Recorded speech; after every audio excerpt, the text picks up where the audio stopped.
So hey guys, welcome back to another video of perfect world and I hope कि तुम लोग बहुत ही ज्यादा अच्छे और मजे में होगे। वीडियो में आगे बढ़ने से पहले कहना चाहूंगी कि अगर इससे पहले का एपिसोड अभी तक चेकआउट नहीं किया है तो पहले जाओ और जाकर उसे देख लो, वरना यहाँ तुम्हें कुछ समझ नहीं आने वाला। और अगर तुमने देख लिया है तो बिना किसी देरी के आज की इस वीडियो को शुरू करते हैं। सो होमीज, जैसे कि हमने लास्ट एपिसोड में देखा था जहाँ पे शीहाओ की मुलाकात यहाँ पे हॉर्न एंड किंग के फादर यानी कि स्काई हॉर्न एंड किंग से हो जाती है और शीहाओ यहाँ एंड किंग से कहता है कि जब तक मैं तुम्हारे फादर से कुछ बातचीत कर रहा हूँ तब तक तुम्हें इस जगह को गार्ड करना है, जिस पे वो भी मान जाता है। और अब शीहाओ जैसे अपने डिवाइन सेंसेस के थ्रू यहाँ पे स्काई हॉर्न एंड किंग से बात करता है तो यहाँ पर जैसे उनकी बची कुची कॉन्शियसनेस शीहाओ को देखती है तो वो कहने लगते हैं कि फाइनली वो वक्त आ गया है कि जब मैं हेवनली एम्परर हुआन तियान से मिल पाऊँ। और अब आगे सो होमीज, हमारे इस एपिसोड के स्टार्टिंग में ही एंड किंग का फादर यानी कि एंड लॉर्ड यहाँ पे पास्ट के सीन को याद करता है और हमें असल में बताया जाता है कि आखिर पूरे के पूरे ये जो एंड क्लैन का सफाया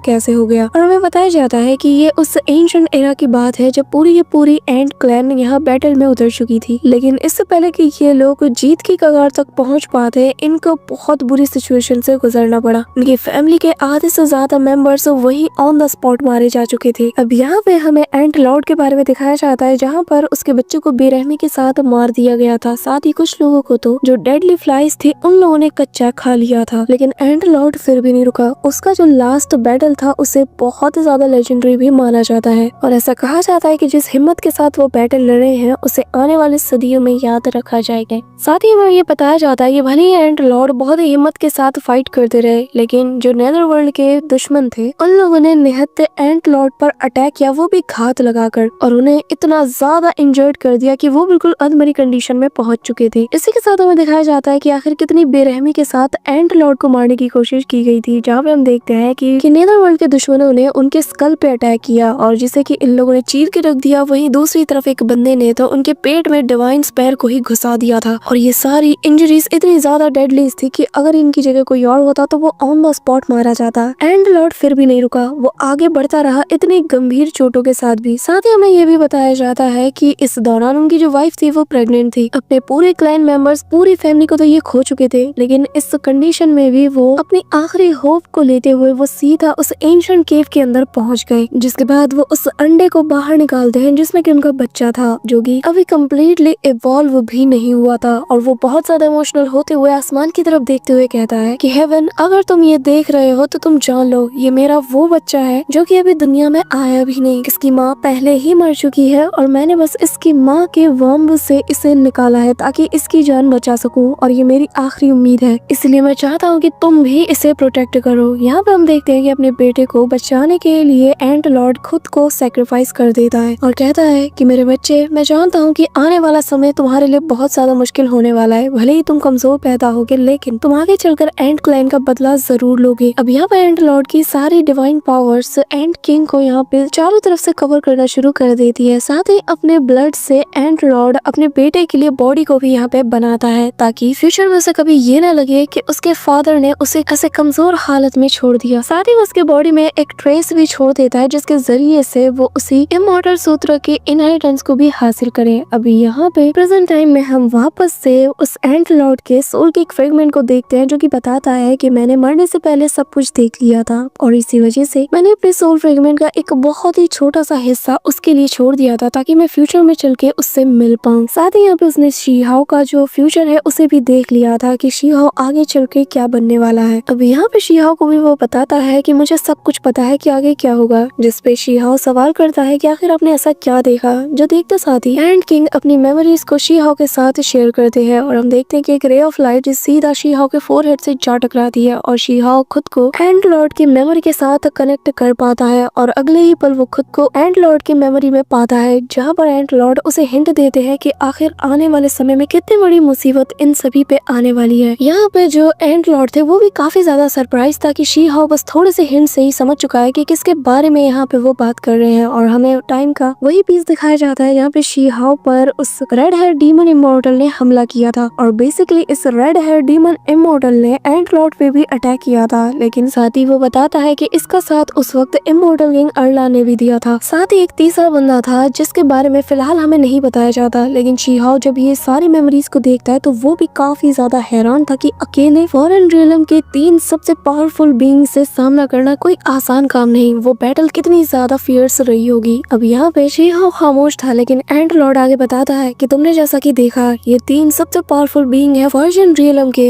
लेकिन अफसोस की बात ये है कि ये तीनों तो अभी भी जिंदा है और हमारे रियलम के पास शायद ही कोई ऐसा हो। इस तरह के जितने भी कल्टीवेटर्स हैं वो शायद इसके बारे में भूल चुके हो, लेकिन जिन लोगों ने भी एंशिएंट बैटल का सामना किया है वो जानते हैं कि इनमें से एक बंदा ही कितना ज्यादा पावरफुल है। साथ ही वो बताता है कि सबसे ज्यादा खतरनाक अगर कोई है तो वो है अरलान, जिसका जो डिवाइन स्पेयर है उसने अकेले ही एक सिंगल अटैक से 9 हेवन एंड 10 अर्थ के बहुत से यंग और पावरफुल जीनियसेस को निपटा के रख दिया था। लेकिन हुआंग, मैंने तुम्हें और मेरे बेटे को इनके अगेंस्ट फ्यूचर में बैटल करता हुआ देखा है। तुम्हारे अंदर ये जो जज्बा है ना कि मैं सबसे ज्यादा स्ट्रॉन्ग बनूंगा, यही तुम्हें सही रास्ते पर गाइड करता रहेगा। अब यहाँ पे शीहाओ कहता है कि सीनियर, मुझे एक बात बताइए, आखिर इस बैटल का रिजल्ट क्या निकलेगा? जिसपे वो बताने लगते हैं कि अगर मैंने तुम्हें अभी बता दिया तो शायद फ्यूचर बदल सकता है, लेकिन वो अच्छा होगा या बुरा मैं ये नहीं जानता। लेकिन हाँ, क्योंकि तुम आगे चलकर हमारे रियलम के लिए फाइट करने वाले हो, तो अब मैं तुम्हें वो नजारा दिखाने वाला हूँ, एक ऐसा डिजास्टर जिसका सामना अकेले तुम करोगे। और यकीनन ये डिजास्टर जितने भी एंशिएंट बैटल्स हुए ना उससे कई गुना ज्यादा खतरनाक होने वाली है। शीहाओ यहाँ पे चुप खड़ा था। एंड लॉर्ड उससे कहता है कि क्या हुआ, क्या तुम्हें डर लग रहा है? अगर फ्यूचर को बदलने का दम रखते हो तो फिर उसे देखने का भी दम रखो।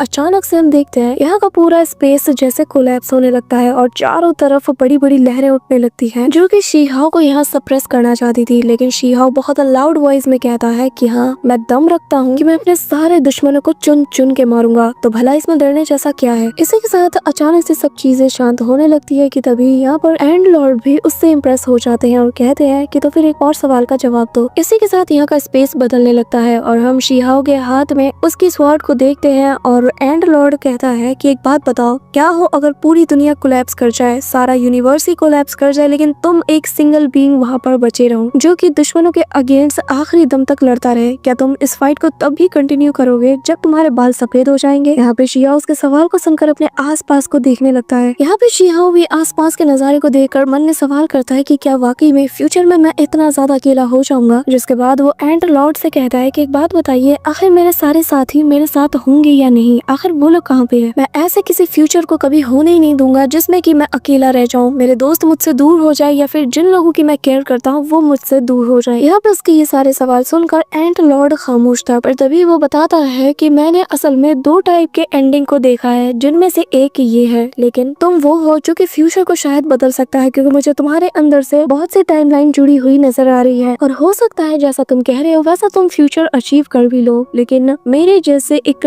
लिमिटेड पर्सन के लिए उस फ्यूचर को देख पाना, उसे अचीव कर पाना काफी ज्यादा मुश्किल है, इसलिए मुझे नहीं पता कि एग्जैक्टली आगे क्या होगा। यहाँ पे शीहाओ उसकी बात सुनकर कहता है कि सीनियर, मैं बस आपसे इतना चाहता हूँ कि मुझे वो इनहेरिटेंस चाहिए, मुझे वो इमॉर्टल सूत्रा भी चाहिए। जो सुनकर एंड लॉर्ड थोड़ा स्माइल करते हैं और कहने लगते हैं कि ठीक है, मैं ये तुम्हें दे तो दूंगा, लेकिन मैं तुम्हें बता देना चाहता हूँ कि ये अभी पूरी तरीके से कंप्लीट नहीं है। जब मैं इसे कंप्लीट करने के काफी ज्यादा करीब था तो तभी मैं उस बैटल में बुरी तरीके से जख्मी हो गया, लेकिन उम्मीद करता हूँ कि तुम इसे कंप्लीट कर लोगे। ये कहते साथ ही वो उस एंशिएंट इमॉर्टल सूत्रा को उसके फोरहेड के जरिए से उसके कॉन्शियसनेस में ट्रांसफर करता है। यहाँ पे शीहाओ को बहुत ही पावरफुल एनर्जी फील होती है, साथ ही वो यहाँ पर उस इमॉर्टल पीक माउंटेन को भी देख पा रहा था और यहाँ पे एंड लॉर्ड उसे बताता है कि उम्मीद करता हूँ कि जो ऊंचाइयां मैं हासिल नहीं कर पाया वो तुम कर पाओगे और एक ट्रू इमॉर्टल बॉडी को भी तुम अचीव करोगे, जिसके बाद तुम समझ जाओगे कि आखिर तुम्हारा एरा कितने बड़े खतरे का सामना करने वाला है और जो तुम सोच रहे हो ये तुम्हारी सोच से भी कई गुना ज्यादा परे है। इसी के साथ सीन शिफ्ट होता है और हम एंड किंग को देखते हैं जिसकी पावर काफी ज्यादा इंक्रीज हो चुकी थी और अब वो शीहाओ की रीमॉडल स्पिरिट के साथ फाइट करना शुरू कर देता है, जहाँ पे उसे बहुत ज्यादा वो सहारा आता क्योंकि वो अपने इस वक्त ट्रू फॉर्म में था, लेकिन फिर भी वो शीहाओ की प्रीमॉडल स्पिरिट को बिल्कुल भी हार्म नहीं पहुंचा पा रहा था और शीहाओ उससे बचते हुए आगे बढ़ रहा था। इसी के साथ उसकी स्पिरिट वापस से शीहाओ की बॉडी में एंटर हो जाती है। शीहाओ अपनी आंखें खोलता है और पीछे से एंड किंग आ रहा था। शीहाओ इमीडिएटली अपने प्रोटेक्टिव बैरियर को एक्टिवेट करते हुए कहता है कि तुम साइज में भले ही छोटे हो लेकिन मानना पड़ेगा तुम्हारा गुस्सा बहुत बड़ा है। शीहाओ यहाँ पे अपने बैरियर को पूरी तरीके से बना लेता है और जैसे ही एंड किंग गुस्से के साथ उसके बैरियर पे अटैक करता है तो पूरी की पूरी जगह यहाँ पे शेक करने लगती है और सेकंड्स में शीहाओ का बैरियर भी कोलैप्स कर जाता है। और अगली बार शीहाओ भी यहाँ पर अपनी यिन यांग एनर्जी का यूज करते हुए उस जायंट से पाम अटैक को क्रिएट करता है, जिससे बेचारा एंड किंग वहीं पे नॉकआउट हो जाता है। और अगली बार जैसे इसकी आंख खुलती है तो वो अपने नॉर्मल फॉर्म में था और शीहाओ के हथेली पे बैठा था। तब उसकी आँख खुलती है तो वो सबसे पहले शीहाओ से कहता है कि बताओ आखिर मेरे साथ हुआ क्या। और तभी उसे याद आता है कि शीहाओ तो यहाँ पर उस इनहेरिटेंस के लिए गया था। तो वो उससे पूछता है कि बताओ क्या तुम्हें वो मिला, जिसपे शीहाओ बताता है कि मुझे मिला तो नहीं लेकिन मुझे पता है कि आखिर उसे कैसे पाना है। तो बताओ क्या तुम मेरे साथ चलना चाहोगे। अब यहाँ पे एंड किंग सोच में पड़ जाता है और कहता है कि हाँ मैं जानता हूँ कि तुम्हें नहीं मिला है और ना ही तुम्हारे पास कोई रास्ता है, तुम तो बस मुझे यहाँ पे यूज करना चाहते हो ताकि मैं वहाँ पे तुम्हारी हेल्प करूँ, लेकिन मैं तुम्हें बता रहा हूँ मैं तुम्हारे इन चालों में फंसने नहीं वाला। जिसपे शीहाओ कहता है कि ठीक है तुम्हारी मर्जी, तुम यही रुको मैं जाता हूँ। भलाई का तो यार जमाना ही नहीं है, मुझे क्या, मुझे जब वो इमोर्टल सूत्र मिल जाएगा मेरी बॉडी जो है फिजिकल अपीयरेंस से इमोर्टल बन जाएगी। इवन के मरने के बाद भी मेरी मेमोरीज को मैं स्टोर करके रख सकता हूँ और भी न जाने क्या क्या इसके फायदे हैं। वैसे तो मैं कभी भी किसी के साथ मेरे ट्रेजर्स को शेयर नहीं करता, पर मुझे लगा था कि शायद मैं तुम्हारे साथ इसे शेयर कर सकता हूँ। जिस सुनकर एंड किंग इमीडिएटली एक्साइटेड हो जाता है और फिर शीहाओ के पास जाकर कहता है कि असल में बात ये है कि ये जो इमोर्टल सूत्र है ये तो हमारे एंड क्लैन का एक बहुत ही पावरफुल ट्रेजर है, तो मैं तुम्हारे जैसे एक बाहरी को इसे अकेले लेने कैसे दे सकता हूँ। जो सुनकर शीहाओ स्माइल करता है और एंड किंग आगे कहता है कि वैसे तुम्हारे साथ सफर करने का एक फायदा ये है कि मुझे पता चलेगा कि आखिर उस एंशिएंट इमोर्टल बैटल में हुआ क्या था। इसी के साथ हमें कुछ देर पहले का सीन दिखाया जाता है जहाँ पर हम शीहाओ को एंट लॉर्ड के सामने पाते हैं और एंट लॉर्ड ने शीहाओ से कहा था कि तुम्हें अगर यहाँ से कोई चीज पसंद आती है तो तुम उसे अपने साथ ले जा सकते हो। जिस पर शीहाओ वहाँ से एक चीज को उठाता है और उसे अपने साथ रख लेता है। साथ ही वो यहाँ पर एंट लॉर्ड से कहता है कि क्या आप एंट किंग से नहीं मिलना चाहोगे, यानी कि अपने बेटे से। जिस पे वो कहता है कि नहीं, मैं नहीं चाहता कि मेरा बेटा मुझे देखकर इमोशनल हो। अपने परिवार से दूर होने का जो गम है मैं चाहता हूँ कि ये उसे और ज्यादा ताकत दे। मैं चाहता हूँ कि मेरा बेटा खुद पे प्राउड फील करे क्योंकि वो हमारी क्लैन की जिम्मेदारी को आगे ले जाने वाला है। मैं उसके सामने जाकर उसे और ज्यादा कमजोर नहीं करना चाहता। इसी के साथ प्रेजेंट टाइम में शीहाओ एंड किंग से कहता है कि वैसे एक बात बताओ, क्या तुम जानना नहीं चाहोगे कि आखिर मुझे इस इमोर्टल सूत्रा के बारे में कहाँ से पता चला। जिस पे एंड किंग बहुत ही कूल वे में कहता है कि मेरे पास इसके लिए टाइम नहीं, मैं वो राजा हूँ जिसे कि सिर्फ अपने मंजिल से फर्क पड़ता है। तो मुझे ये बताओ कि आखिर इस राजा को कहाँ जाना है। और इसके इस जवाब को सुनकर शीहाओ स्माइल करता है और मन में कहता है कि वाकई में दोनों बाप बेटे एक जैसे हैं। इसी के साथ सीन शिफ्ट होता है और हम लोग उसी इमोर्टल केव के बाहर के एरिया का सीन देखते हैं, यानी कि एंट्रेंस का, जहाँ पे बाकी के डिसाइपल्स मौजूद थे और ये लोग बातें कर रहे थे कि न जाने अंदर क्या चल रहा होगा, क्या उन्हें कोई काम का ट्रेजर मिला भी होगा या नहीं। जिस पे दूसरा बंदा कहता है कि वो सब तो छोड़ो, हम तो अंदर जाके चेक तक नहीं कर सकते, ये जो 2 गार्ड्स है ये हमें कभी भी अंदर जाने नहीं देंगे। पर तभी शीहाओ और एंड किंग इमीडिएटली वहाँ से बाहर निकलते हैं और साथ ही आने से पहले शीहाओ एंड किंग को बताता है कि एक बात याद रखना, तुम्हें बाहर जाके नॉर्मल रिएक्ट करना है। अगर ज्यादा अपनी पावर्स का दिखावा करोगे तो कभी भी कोई भी तुम पर हमला करेगा और तुम्हारे लिए मुसीबत बढ़ जाएगी। जिस पर एंड किंग कहता है कि तुम मुझे मत सिखाओ, मैं वो राजा हूँ जिसे पता है कि कैसे रूल करना है, और वैसे भी जिन फॉर्चून रियलम के कल्टीवेटर्स ने मेरे भाइयों को मारा है उसे तो मैं चुन चुन के मारूंगा। कि तभी यहाँ पे हम दूसरे एकेडमी के उन दोनों एल्डर्स को भी देखते हैं, जहाँ पर जैसे उनकी नजर स्काई हॉर्न एंड पे जाती है तो वो लोग दंग रह जाते हैं और इमीडिएटली शीहाओ के पास आकर उससे सवाल करते हैं कि एक बात बताओ, क्या मैं ये जो देख रहा हूँ वो सच है, क्या ये वाकई में स्काई हॉर्न एंड किंग है। जिस पे एंड किंग यहाँ पे कहता है कि हाँ मैं एक एंड किंग हूँ, तो बेहतर यही होगा कि मेरे सामने तमीज से पेश आओ, और इस वक्त मैं मेरे सर्वेंट के साथ सफर पे निकला हूँ, तो बेहतर यही होगा कि मेरे रास्ते से हट जाओ। ये कहते साथ ही वो शीहाओ को टच करता है और कहता है कि चलो आगे बढ़ो। अब यहाँ पे शीहाओ कहता है कि आखिर तुमने मुझे समझ क्या रखा है, मैं तुम्हारा कोई नौकर नहीं हूँ, ठीक है। अब बेचारा एंड किंग की यहाँ पे शीहाओ बेइज्जती कर देता है कि तभी ये जो 2 एल्डर होते हैं ये शीहाओ को पकड़ कर कहने लगते हैं कि वांग, हमारे पास तुम्हारे लिए एक बेहतरीन ऑफर है, हम चाहते हैं कि तुम हमारे एकेडमी को ज्वाइन कर लो, बदले में तुम जो कहोगे हम तुम्हारे लिए वो करेंगे, तुम्हें ऐसी ऐसी अपॉर्चुनिटीज मिलेगी, तुम अपने मन मुताबिक वर्ल्ड को भी क्रिएट कर पाओगे। जिस पर शीहाओ कहता है कि नहीं, मैं अपने इसी वर्ल्ड में खुश हूँ। कि तभी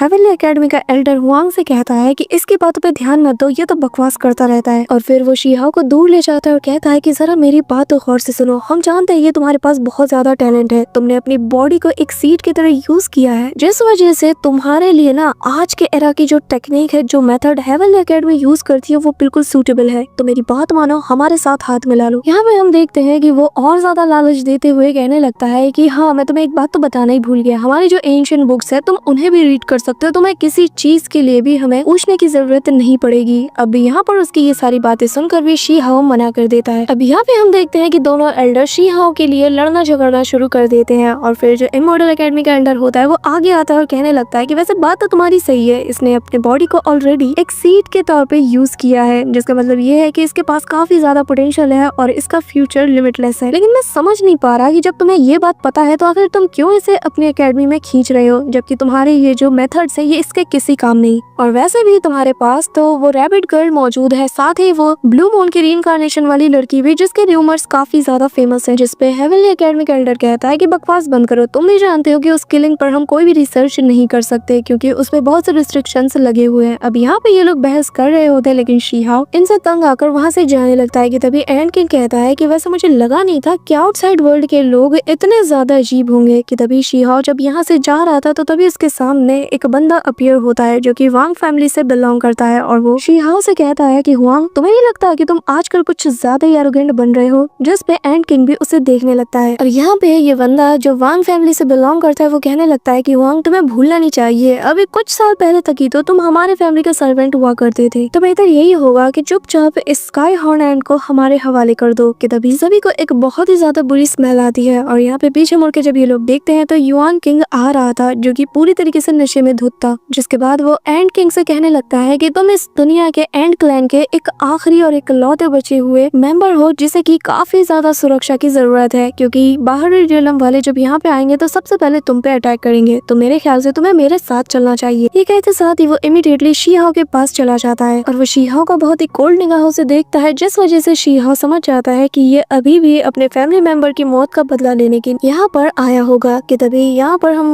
वाइन क्लैन की जो एल्डर होती है उसे देखते हैं, जो कि शी-हाओ से कहती है कि इन लोगों की बातों पे फोकस मत करो, तुम भी जानते हो कि हमारा क्लैन कितना ज्यादा पावरफुल है, तो बेहतर यही होगा कि इस एंड किंग को हमारे हवाले सौंप दो। यहाँ भी हम देखते हैं कि ये तीनों लोग एक दूसरे से हाथ मिला चुके थे, क्योंकि इन्हें शी-हाओ से बदला जो लेना था। यहाँ पे शी-हाओ अपनी पावर को रिलीज करते हुए कहता है कि बेहतर होगा कि मेरे रास्ते से हट जाओ। कि तभी यहाँ पर एक बहुत बड़ा क्रैक ओपन होता है और उससे एक रॉयल शिप बाहर आती है, जिसके ऊपर वही प्रिंसेस वॉर गॉड मौजूद थी, साथ ही यहाँ उस पे फादर भी आए थे, और वो सभी से कहने लगता है कि हुआंग और उसके साथियों की प्रोटेक्शन ये सब कुछ तियानशिन एकेडमी की जिम्मेदारी है, तो बेहतर यही होगा कि तुम लोग इसमें दखल मत दो। जिसपे वाइट क्लैन की जो एल्डर होती है वो कहने लगती है कि सीनियर, हमें पता नहीं था कि आप यहाँ पे आएंगे, लेकिन हम माफी चाहते हैं पर हम इस मौके को जाने नहीं देंगे। ये कहते साथ ही वो अपने डिसाइपल्स को ऑर्डर देती है, साथ ही बाकी के जो क्लैन के डिसाइपल्स होते हैं वो सभी लोग भी शी-हाओ पे टूट पड़ते हैं, और यहाँ पे सभी लोग एक सीलिंग फॉर्मेशन को क्रिएट करते हैं, जो देखकर शी-हाओ को तो बहुत गुस्सा आ रहा था। कि तभी वो जो प्रिंसेस थी उसका फादर यहाँ पे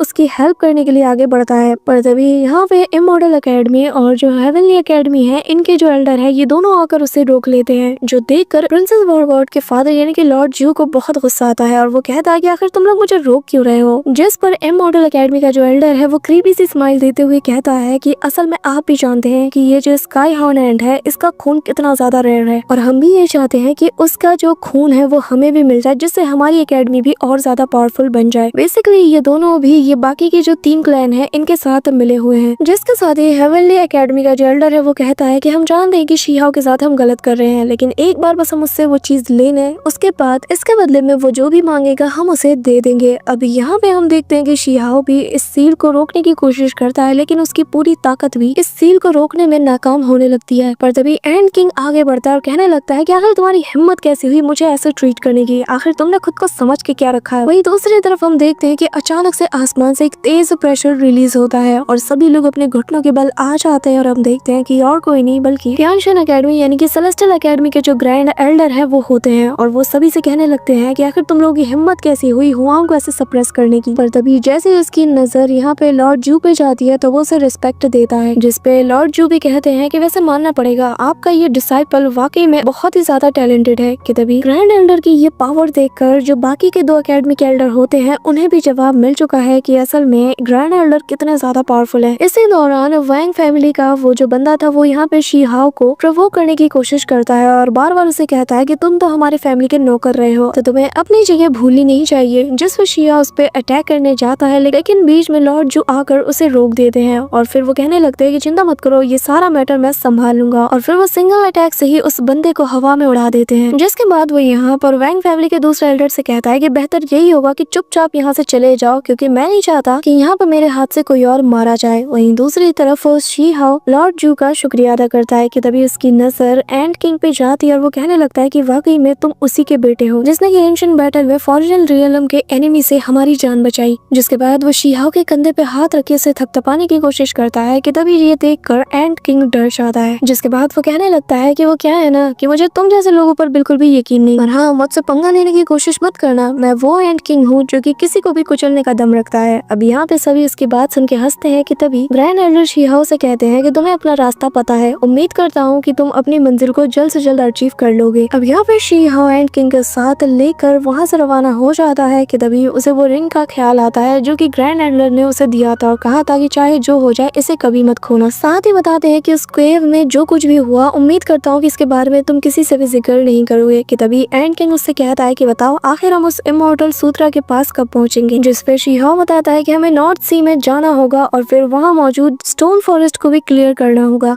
जिसके बाद वो चीज हमें वहाँ मिल जाएगी। अभी यहाँ पे ये लोग आगे बढ़ जाते हैं कि तभी हम यहाँ पे एक मिस्टीरियस पर्सन को देखते हैं जो कि ऑलरेडी घात लगाए यहाँ पे किसी का इंतजार कर रहा था। So that's it for today guys. I hope कि तुम सबको आज की ये वीडियो काफी ज्यादा पसंद आई होगी। अगर हाँ तो वीडियो को लाइक करना, चैनल पर नए हो तो सब्सक्राइब करना। तो मिलते हैं नेक्स्ट वीडियो में, तब तक के लिए बाय।